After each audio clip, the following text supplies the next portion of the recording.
Okay, hello and welcome to Wavush Media. As I had promised you early that I will be doing a video once I get correct information concerning how you can study in Sweden.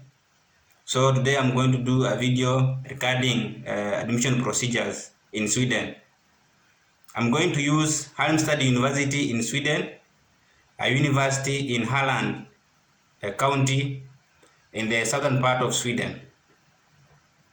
So today, uh, you will allow me to go through the university procedure. The university procedure is too long, and each country has specific document requirement. What I'm going to talk about today, I'm going to talk about the structure of the admission process, what you need to have.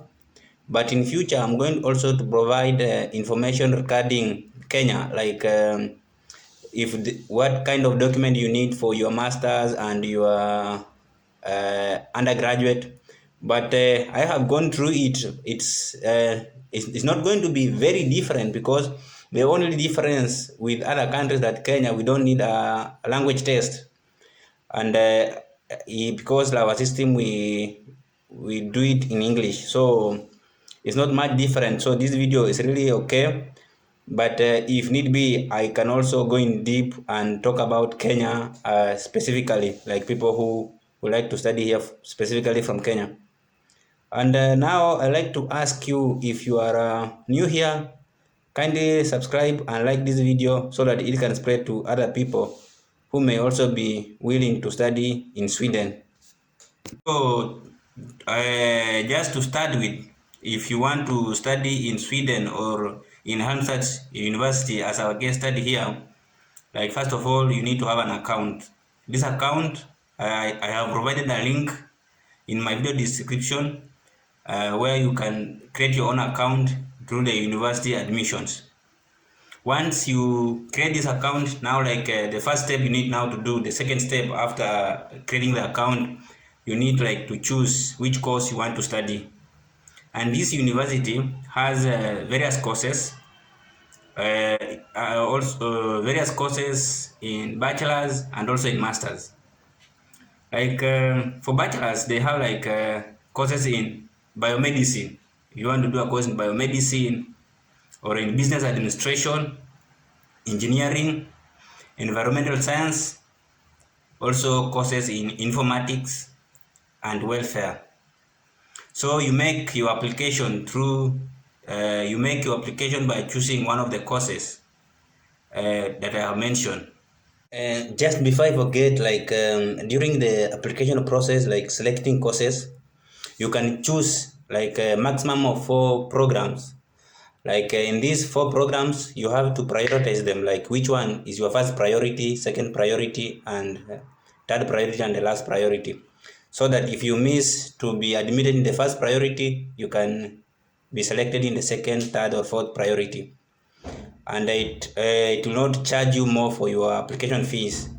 Okay, just one thing about concerning the course selection. We have like the basic level courses and also advanced level courses. On this, it will depend with your level of understanding of the particular course. So if you think you can go for an advanced course, you can apply for this, or maybe a basic course, you can also apply for this.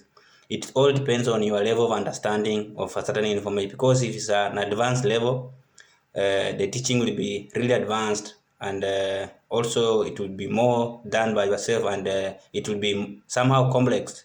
So depending on yourself, the level for your own understanding of a particular matter or subject, then you'll be able to know which category you follow, like if you go for something like this.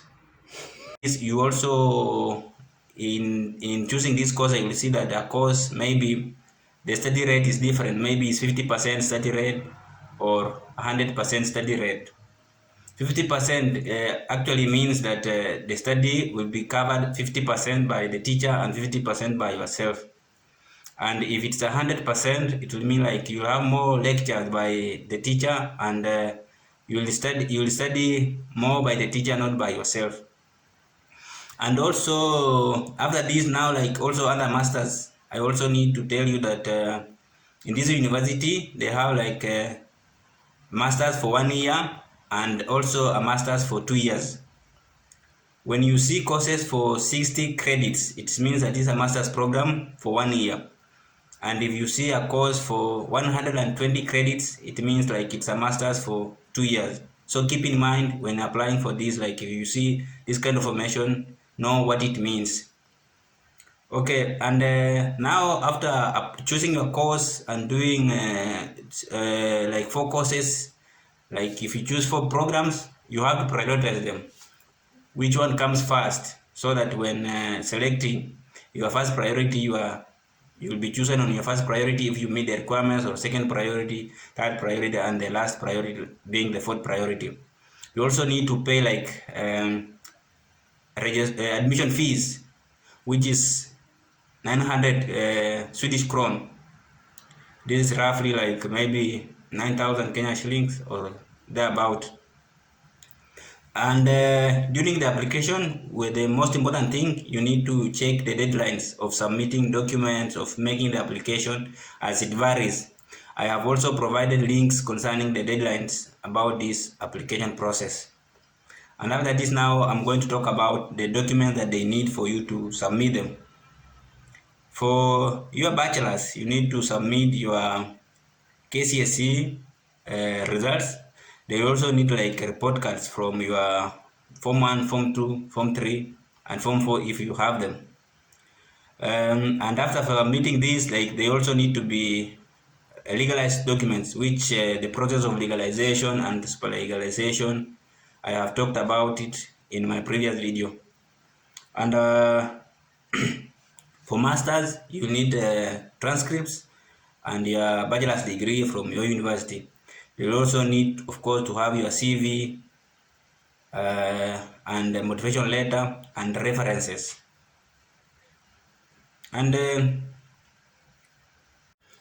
and so after submitting this document, you need to be in touch with your account in the admission system so that you receive the notification concerning your admissions.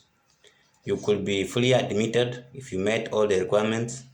You could be conditionally admitted if you did not maybe meet some requirements, like maybe you haven't paid your tuition fee, or maybe you lack 1 or 2 documents.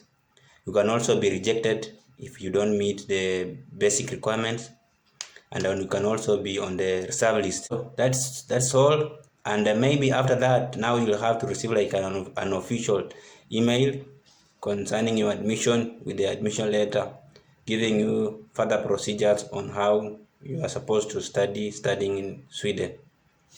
I hope this information is going to be helpful to 1 or 2 who may be willing to study in Sweden. Thank you so much for watching. See you again in my other videos.